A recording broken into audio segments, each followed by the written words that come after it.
আসসালামু আলাইকুম রহমতুল্লাহি বারাকাতু। বাংলাদেশ জিন্দাবাদ। তো 5ই আগস্টের সাথে বিপ্লবোত্তর স্বাধীনতার পরে অনেকদিন পর আপনাদের সম্মুখে উপস্থিত হতে পেরে আপনাদেরকে সবাইকে ধন্যবাদ জানাচ্ছি। তো 5ই আগস্টের স্বাধীনতার অনেক পরে আমার এখানে অনেক কিছু আমার মনে আছে এবং অনেক কথাও জমে আছে আপনাদের সম্মুখে উপস্থাপন করার জন্য। তো 5ই আগস্টের স্বাধীনতার এবং স্বাধীনতার পূর্বে আমাদের এই আন্দোলন শুধু 5ই আগস্টের মধ্যে শেষ হয় নাই। তো এটা শুরু হয়েছিল 2010 সাল থেকে। ওই আন্দোলনটা শুরু হয়েছিল যেদিন থেকে ওই যে ফ্যাসিস্ট গভর্নমেন্ট আসছিল, সেদিন থেকে আমাদের আন্দোলনটা শুরু হয়েছিল। তো শুরু হওয়ার পর থেকে 2024 সালের 5ই আগস্ট সেটা আমাদের চূড়ান্ত মুক্তি আসে এবং সেটার আন্দোলনের ফসল আমরা পাই।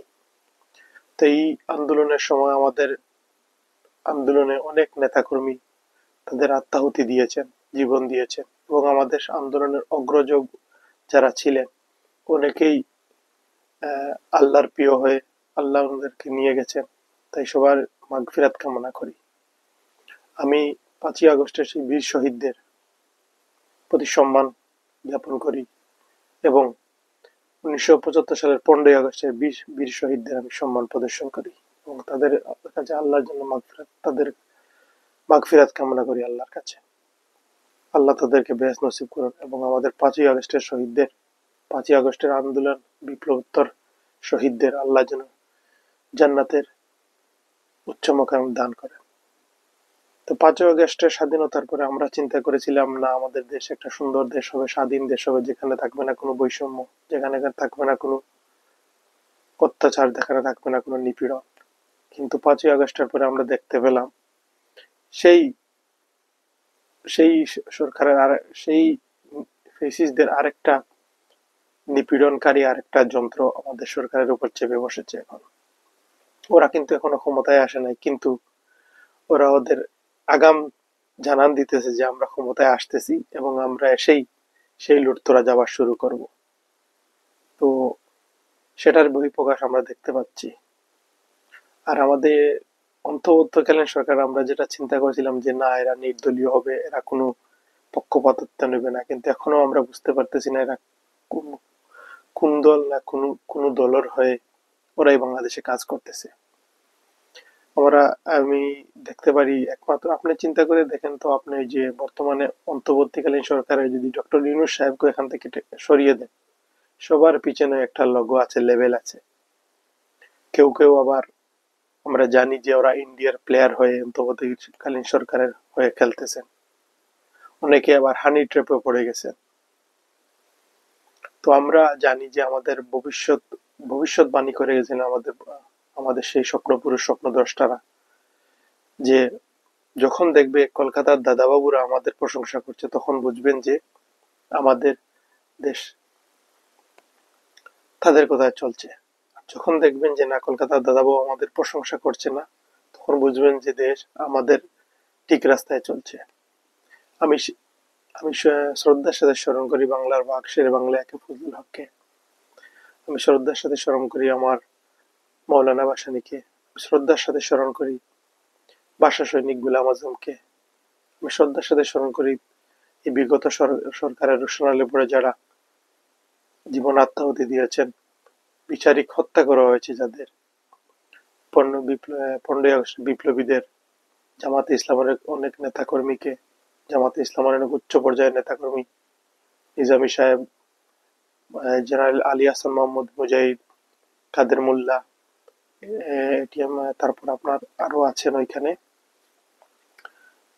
কাদের মোল্লা সাহেব কথা আমি বলছি, এটিএম শামসুজ্জামান, উনি না সম্ভবত না। তো যারাই আছেন যাদেরকে অন্যায়ভাবে ফাঁসি দেওয়া হয়েছে, তো তাদের আত্মার মাগফিরাত কামনা করি। আল্লাহ যেন তাদেরকে শহীদি দরজা দান করেন।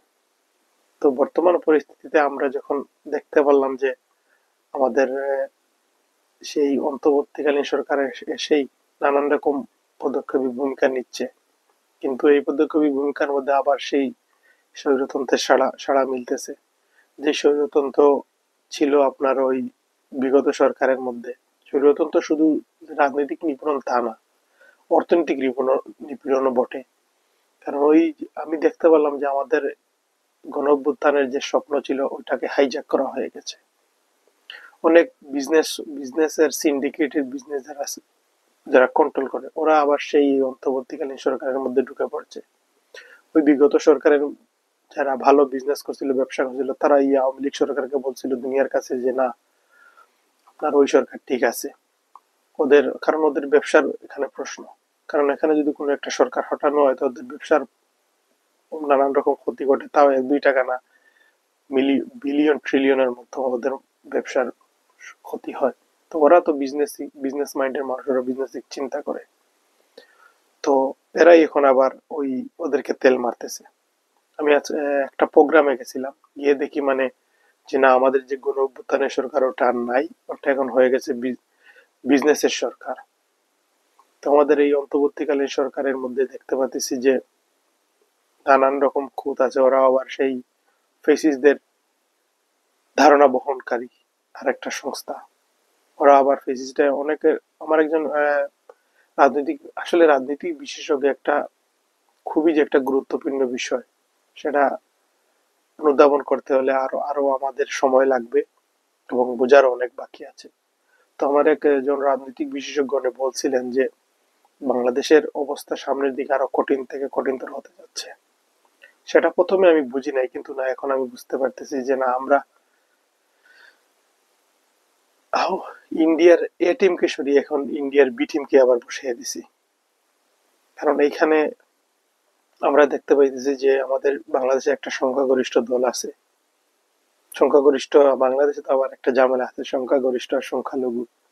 আমি ওটা বিশ্বাসী না, ধর্মের ক্ষেত্রে ওইটা বিশ্বাসী না, কিন্তু রাজনৈতিক ক্ষেত্রে ওইটা মানতে হয় যে সংখ্যাগুরু আর সংখ্যালঘু। তো বাংলাদেশে একটা সংখ্যাগরিষ্ঠ দল আছে, ওরা মনে করতেছে আমরা আজ ক্ষমতায় চলে গেছি, যা ইচ্ছা তাই আমরা করবো, অন্যায় মিথ্যা মামলা ওরাও আওয়ামী লীগের মতো করতেছে। তো ওরা আবার বলতেছে নাকি না, ওই ফেসিসদেরকে আবার ফিরিয়ে আনা উচিত, ওদেরকে নির্বাচনে নিয়ে আনা উচিত। তো আমি বলতে চাই যে আপনাদের মনে রাখা উচিত 1981 সালে যদি ওই ফেসিসটাকে যদি উনি দেশে নিয়ে না আসতেন তাইলে উনার হত্যা হতো না। হ্যাঁ, আমি জিয়াউর রহমানের কথা বলতেছি, উনাকে হত্যা করা হতো না। আর 15ই আগস্টের 1975 সালের 15ই আগস্ট যদি এই বিপ্লব না ঘটতো তাহলে আপনাদের বিএনপি নামক দলের কোনো জন্মই হতো না। আপনারা কি করেছেন, 1975 সালের 15ই আগস্টের বিপ্লবীদেরকে আপনারা যথেষ্ট সম্মান দেন নাই, বড় আরো আপনারা 1996 সালে যখন আওয়ামী লীগ প্রথমবার ক্ষমতায় আসে, আপনারা ইন্ডিমিনিটি অ্যাক্ট না ভোট দিয়ে আপনারা আপনারা ওটা বাতিল করে জানেন ওদের ফাঁসি হবে, তারপরেও আপনারা কোনো রকম কোনো প্রতিক্রিয়া না জানিয়ে ওদেরকে বিনা হিসাবে ওই ইন্ডিমিনিটি অ্যাক্ট সরিয়ে দিয়ে ওদেরকে হত্যার বিচারে আপনারা সহযোগিতা করেছেন। বিনা বিনা বিচারে হত্যায় আপনাদের ওরা সহযোগিতা করেছেন। তো ওদেরও একটা গ্লানি আপনাদের আল্লাহ প্রদত্ত আপনারা পাবেন এবং সেটার বিচার হবে। তো আপনাদেরকে আমি কখনো কখনো আমার কাছে ভীরু কাপুরুষের মতো মনে হয়, যাদের কারণে আপনাদের জন্ম হলো, সেই পার্টি সেই বিপ্লবীদেরকে আপনারা সম্মান দিতে পারলেন না, কিন্তু দেশের মানুষ এখনো ওদেরকে সম্মান দেয়। আপনাদেরও সেই অবস্থা হবে, কারণ আপনারা সম্মান দিতে জানেন না। সেই অবস্থা আপনাদের বেশি দিন দূরে না। বাংলাদেশের জনগণ এক স্বৈরতন্ত্রকে যদি সরিয়ে আমাদের পাশের দেশে পাঠাইতে পারে, তো আরেক স্বৈরতন্ত্রকে সরিয়ে পৃথিবীর অন্য কোনো গ্রহে দিয়ে দিতে পারবে, সেটা কোনো ব্যাপার না। তো আমার বাংলাদেশের বর্তমান পরিস্থিতি ও রাজনীতি ঘোলাটে।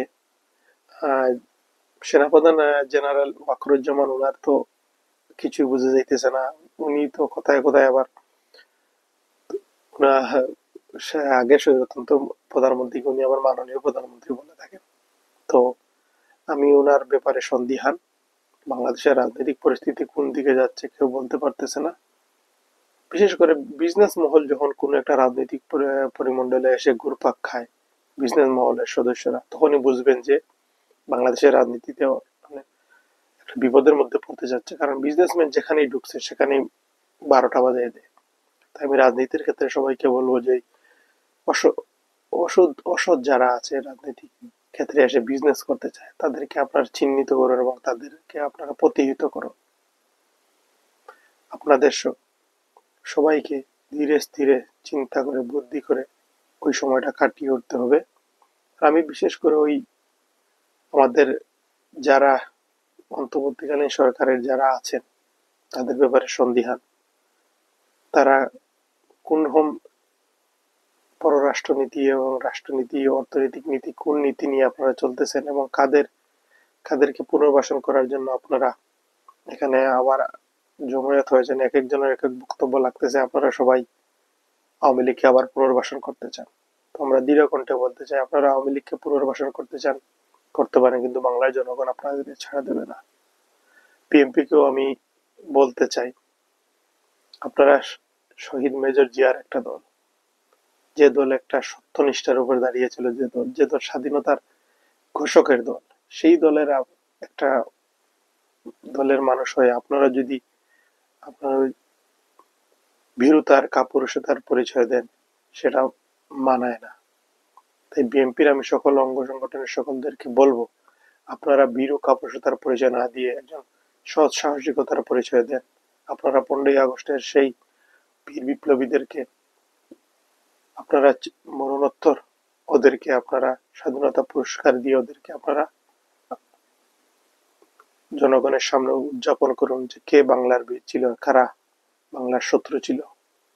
আপনাদের এখনো সময় আছে, আপনারা আপনাদের জায়গা থেকে পরিষ্কার হন। 15ই আগস্টের সেই বিপ্লবীদের কথা আপনারা স্মরণ করুন। আপনারা দেশবাসীকে জানান যে 15ই আগস্ট যদি না হতো, জেনারেল জিয়াউর রহমান কখনোই জেল থেকে বের হতে পারতেন না, বরং ওনাকে জেলের মধ্যে হত্যা করা হতো। আরো যারা আমাদের বাংলাদেশে যারা রাজনৈতিক দল আছে, বিশেষ করে ধর্মীয় মনোমনা যারা দল আছে, তাদেরকে আমরা বলতে চাই, এই বাংলাদেশ সবার, হিন্দু মুসলিম বৌদ্ধ খ্রিস্টান সবার এই দেশ। এখানে কোনো মেজরিটি কোনো ধর্মীয় মন দিয়ে এটা চলবে না। এটা বাংলাদেশ। এখানে যখন স্বাধীনতা যুদ্ধ হয়েছিল তখন কোন নীতি দিয়ে বাংলাদেশ চলবে সেটা প্রস্তাব করা হয়েছিল। সেটা প্রস্তাব করেছিল ধর্ম বৈষম্যহীন একটা বাংলাদেশ হবে। আপনি আজ মুসলিম জনসংখ্যায় বেশি, এজন্য তাই বলে আপনার চিন্তা, আপনার ধারণা আপনি জনগণের উপর, সাধারণ অন্য ধর্মের মানুষের উপর ছাপিয়ে দেবেন, সেটা হয় না। আপনারও পাড়া প্রতিবেশী হিন্দু আছে, খ্রিস্টান আছে, বৌদ্ধ আছে, আপনারও বন্ধু আছে হিন্দু, আপনার অনেক বন্ধু আছে হিন্দু খ্রিস্টান।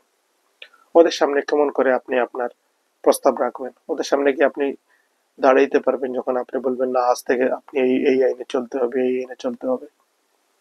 তো বাংলাদেশের বর্তমান পরিস্থিতিতে আপনারা যা করতেছেন, যে আপনাদের কি একটা আপনারা করতে চাইতেছেন, আমি নাম নিতে চাইতেছি না কারণ এটা প্রবলেম আছে, তো এটা কইরেন না। জনগণের এটা দেশ, এটা জনগণের বাংলাদেশ। এখানে কোনো সংখ্যাগরিষ্ঠ সংখ্যালঘিষ্ঠ বা উপজাতি জাতি নৃগোষ্ঠী এইটা থাকার কোনো, আমি মনে করি এটা থাকার কারণ সবাই বাংলাদেশি। এখানে বাংলাদেশি হিসাবে সবাই বাঁচতে চাই। এখানের মধ্যে কোনো ধর্মীয় বিদ্বেষ, ধর্মীয় শ্রেণী বিদ্বেষ আমরা চাই না, কারণ আমাদের প্রতিবেশী আরেকটা রাষ্ট্র আছে যেটা উগ্রবাদী সন্ত্রাসী একটা দেশ। ওদের আচরণই হলো অন্য দেশকে ডিস্টার্ব করা, অন্য দেশকে সব সময় প্রবলেমে রাখা, কারণ ওরা মেন্টালি ওরা ভালো না, মেন্টালি ওদের একটু প্রবলেম আছে।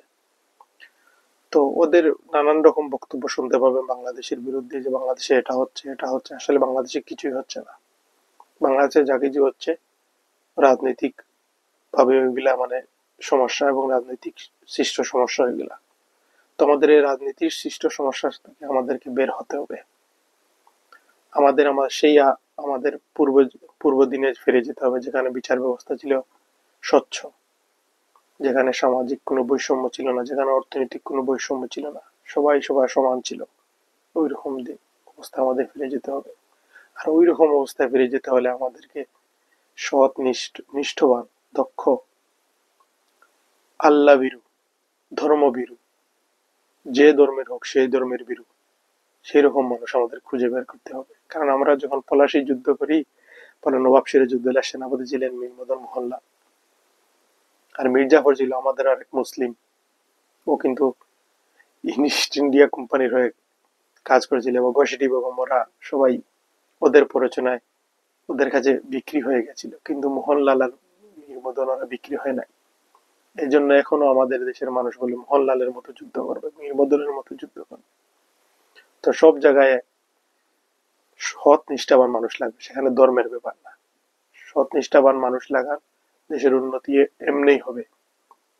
আর আমার একটা প্রশ্ন, আমার এই তথাকথিত তৎকালীন ইন্টার মধ্যবর্তী গভর্নমেন্টকে, আপনারা ব্যবসায়ী সিন্ডিকেটের সঙ্গ ছাড়ুন, জনগণের কাতারে আসুন। কারণ স্বাধীনতার এখনো 54 বছর হয়ে গেছে, কিন্তু এখনো দেখি আমার সুশীলের মা এখনো মাঠে কাজ করে, করে খাবার নাই।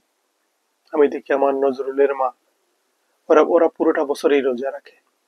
কি কারণে রোজা রাখে? কারণ ওদের ঘরে খাবার নাই, করে থাকার জায়গা নাই, টিনের টিনের চাল, বর্ষার সময় পানি পড়ে। আপনি একটু চিন্তা করে দেখেন, আপনি একটু এখন তো সভ্য সমাজ, একবিংশ শতাব্দী, আপনার হাতে ফোন, আপনার হাতে ল্যাপটপ, আপনার হাতে ঘড়ি, আপনি গাড়ি দিয়ে চলাফেরা করতেছেন, এইটা করতেছেন সেটা করতেছেন, কিন্তু না। কিন্তু দেখেন তো আমার 54 বছর একটা দেশ, সেই দেশে এখনো মানুষ অভুক্ত থাকে, অভুক্ত চলাফেরা করে, কাপড় নাই, জায়গা নাই, শুইবার মতো জায়গা নাই, এখনো অবহেলায় দিন কাটে। সেটা তো হতে পারে না। তো আপনারা প্রথমে এই যে ছিনিমিনি জনগণের সাথে, এই দেশের সাথে সম্পর্ক ভালো না, ওই দেশের সাথে সম্পর্ক ভালো না, আপনারা সর্বপ্রথম দেশের জনগণের খাদ্য, বস্ত্র, বাসস্থান, চিকিৎসা এইগুলার সঠিকভাবে মূল্যায়ন করেন। আর আমরা যারা বহির্বিশ্ব থেকে বাংলাদেশের জন্য সবসময় সদা সর্বদা প্রস্তুত থাকি, আমরাও কিন্তু দেশের জন্য করি, কিন্তু আমরা দেশের কাছ থেকে কিছু চাই না, বরং দেশটাকে আমরা উজাড় করে দিতে চাই। আমরা দেশের জন্য নিজের জীবনটা উজাড় করে দিতে চাই। কারণ না, সবার সবকিছুর উপর আমরা চাই আমাদের দেশের মানুষ একটু শান্তিতে থাকুক, ভালো থাকুক। তো আপনারা আমাদেরটা, আমার কথা ছেড়েই দিলাম, দেশের বহির্বিশ্বে যারা যেরকম আমাদের মতো ভাই সেই আন্দোলন শুরু করছিল, আন্দোলনের ফসল গড়ে তোলার পরে তারপরেও দেশের জন্য চায় কিছুটা দিতে, তাই ওদেরকে আপনারা একটু সম্মান করুন, ওদেরকে সম্মান দেওয়া আপনাদের উচিত। না নতুবা এই এই বিপ্লবোত্তর স্বাধীনতার মূল্যায়ন হবে না। শুধু রাজনীতিবিদরাই এটা করে না, এটা বহির্বিশ্বের ভাইরা অনেক অনেক ভাই আন্দোলন করে পুরো বিশ্বকে জানিয়ে দিয়েছে যে বাংলাদেশের অবস্থা। আপনাদেরকে সবাইকে সোচ্চার হতে হবে।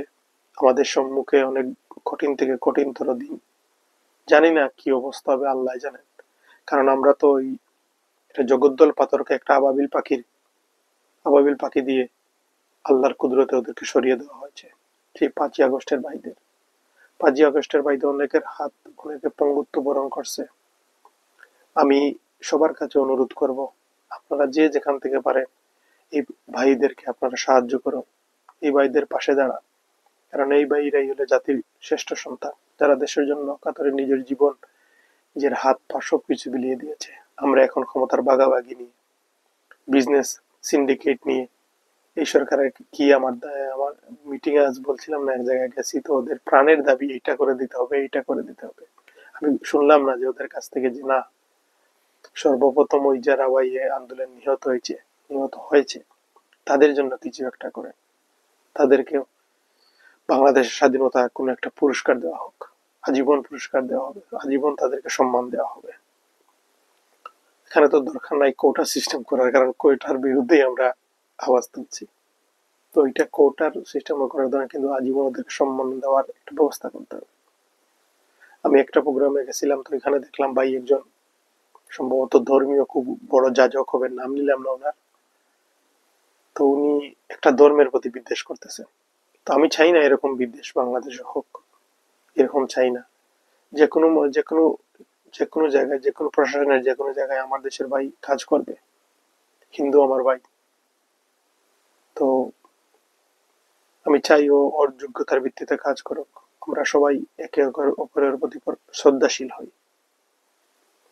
তো আমাদের পার্শ্ববর্তী দেশের আরেকজন ওনাদের প্রধানমন্ত্রী গুজরাটের, যাকে দুনিয়ার মানুষ গুজরাটের খোসাই নামে চিনে, তো উনি বাংলাদেশে আসছিলেন আমাদের স্বৈরাচারী শেখ হাসিনা।